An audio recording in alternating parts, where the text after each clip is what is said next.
What is the best rep scheme?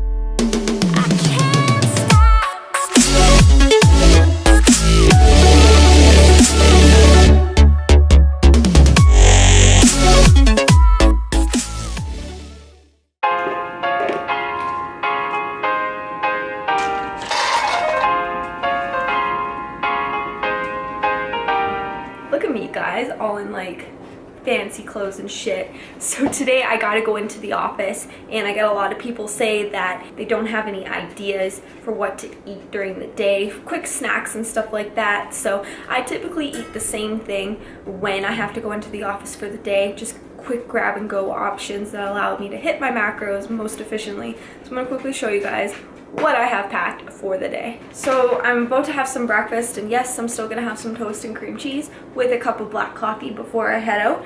And for my mid-morning snack, I'm gonna have 2 pumpkin spice Oreos, and they are 7 grams of fat, 20 carbs, and 1 protein. Try to have an even distribution of my protein with each meal, so I'm gonna throw in a protein bar. It's the almond and coconut President's Choice protein bar. They're pretty cheap and you get them at Superstore. One of these is 9 grams of fat, 14 carbs, and 11 protein. So I'm gonna have that. And depending on if I'm hungry or not, I might save it for later. I might have it with the snack. I'm just gonna throw in a mandarin orange, which is 20 grams of carbs because of health. And for lunch, I still have my typical basmati rice. So I have 125 grams of that with my pre-cooked chicken, 134 grams of that. So lunch is 5 fat, 47 carbs, and 35 protein. And then for my pre-workout meal, so typically like a late afternoon snack, because I typically head to the gym once I'm done at the office, I'm gonna have a serving of the Skyr strawberry Greek yogurt, and that is about 20 carbs and 20 protein, no fat in that. And then I have 1 packet of the instant oatmeal. I get the President's Choice flavor. It's the maple brown sugar. I have 1 packet of that along with my Skyr yogurt, and that is 2 fat, 54 carbs, 21 protein. So that's the food that I bring to the office that honestly took me about 10 minutes to prep, 5 minutes to film. What are we at? 3 minutes and 45 seconds. And maybe 2 minutes to enter into my phone, just because these are typical items that I normally eat. Hoot, you're being rude, stop it.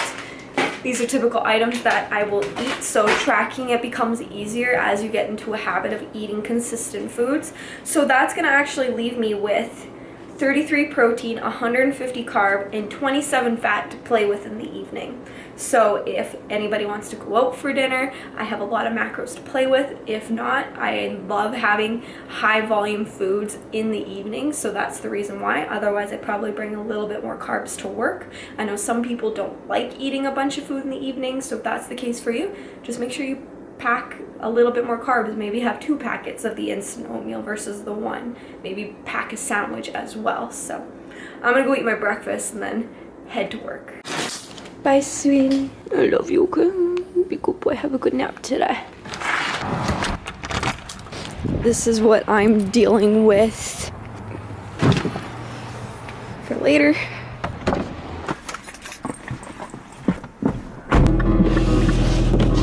Anybody else do that to shovel the snow off their car? Beginning of the week, what a treat. Ain't no telling how many goals I'ma reach.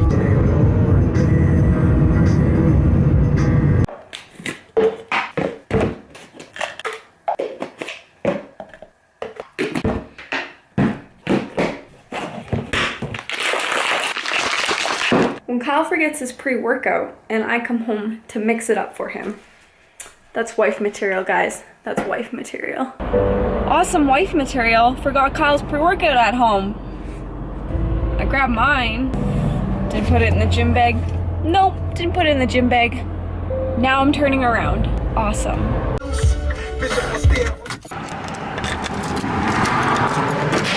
I'm sorry, Hoot. Oh, look at that. Right where I fucking left you, you motherfucker. I forgot this. I'm sorry. I gotta go back again now. Fuck, guys, an hour later, and we made it. Upper body day today. Yeah, let's get it.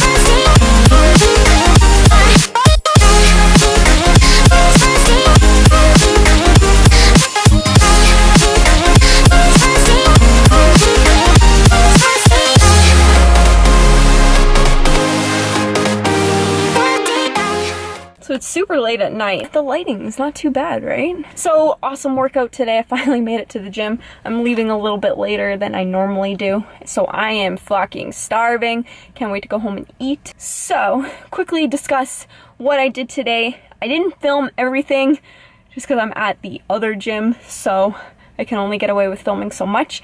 So I'm just gonna quickly discuss what I did and why I did it. Firstly, I started off with bent over rows. I did 3 sets of 8 to 10 reps. So I stuck to 95 pounds here. As you can see, I am using my straps. I have been having really bad pain and my calluses are really bad right now, so my grip is not the greatest.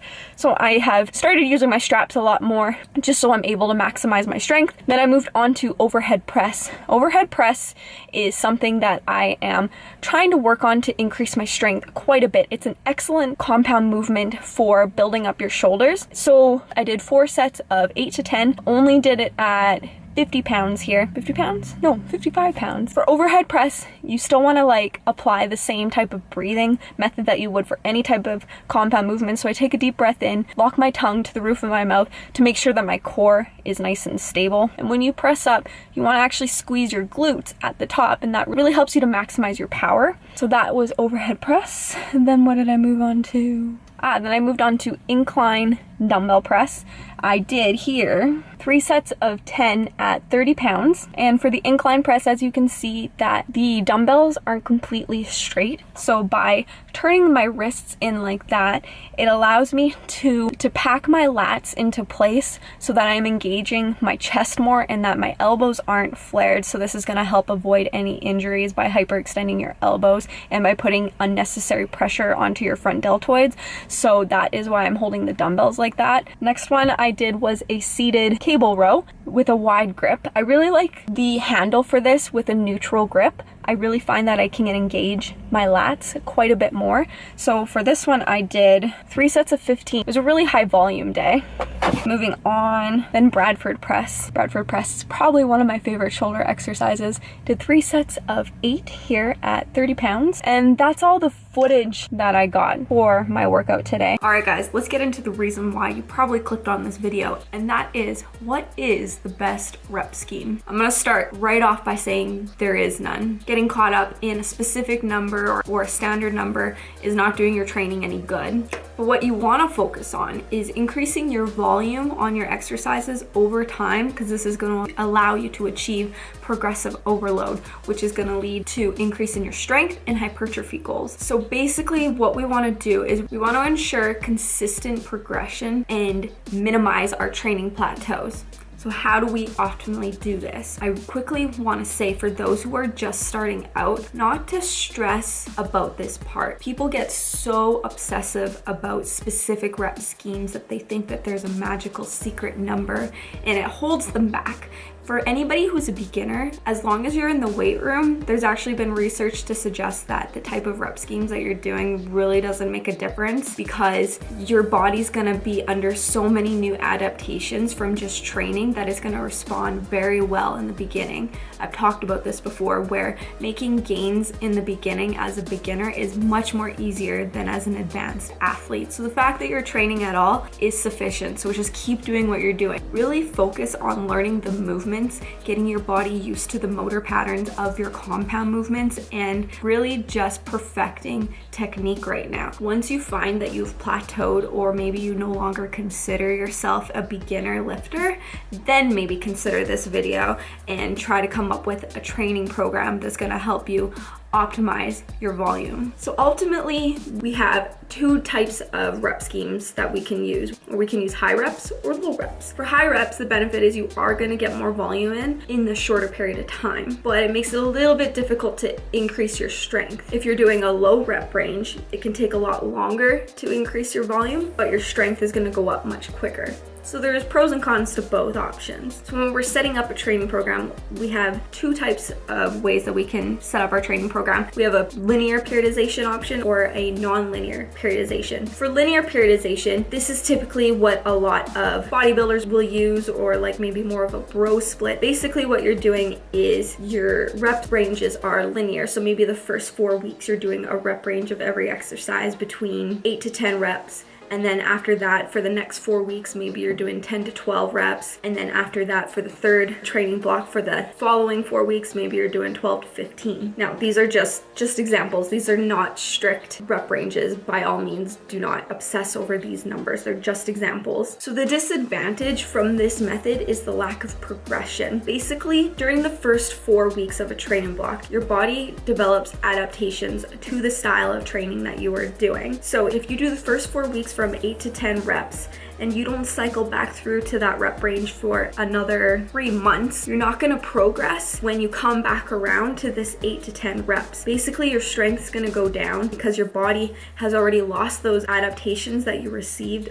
the first time that you did it, that it's gonna have to basically remember what it went through the first time again. So overall, it just leads to you becoming weaker and you're not progressing, which leads to not increasing your volume, which is the bottom line. That's our end goal. Another method that I've adopted is called daily undulating periodization, also known as DUP. Basically, this is where you undulate the rep schemes on a daily basis. So that way your body gets the benefits of both a high rep scheme and a low rep scheme. So for example, maybe day 1, I train within a 1 to 3 rep range. Day 2, maybe I train between a 6 to 10 rep range. And then day 3, maybe more of a 10 to 15 rep range. Again, these are just examples. Do not get married to these numbers. So basically, you enter each day with a different rep scheme. So by doing this, you're receiving the benefit from the adaptations that you would receive from a hypertrophy, strength, and power type of rep range. And this basically allows you to increase your volume most optimally over time. So you have the ability to continue to progress, which is our ultimate goal. Like I said, overall, there's no perfect type of rep ranges. If you're searching for that, you're gonna be very disappointed and it's gonna stress you out when we start obsessing over a specific number that we need to be training in. This is why tracking your workouts is so important.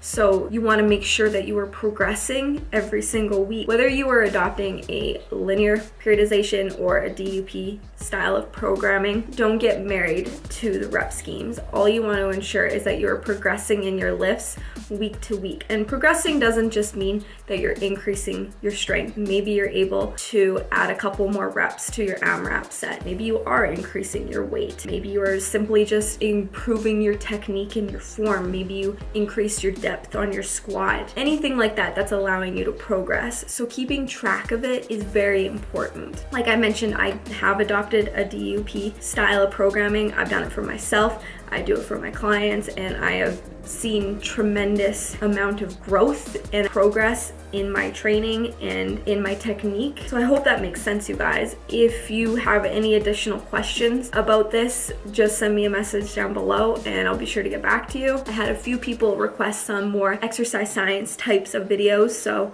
hopefully this was helpful for some of you. Thanks for watching, you guys. Make sure you hit that like button, maybe share this video to somebody who needs a little bit of help with their training program and they're getting a little bit caught up in the rep ranges and not sure what really to do. And yeah, thanks for watching, you guys, and I will see you in the next one.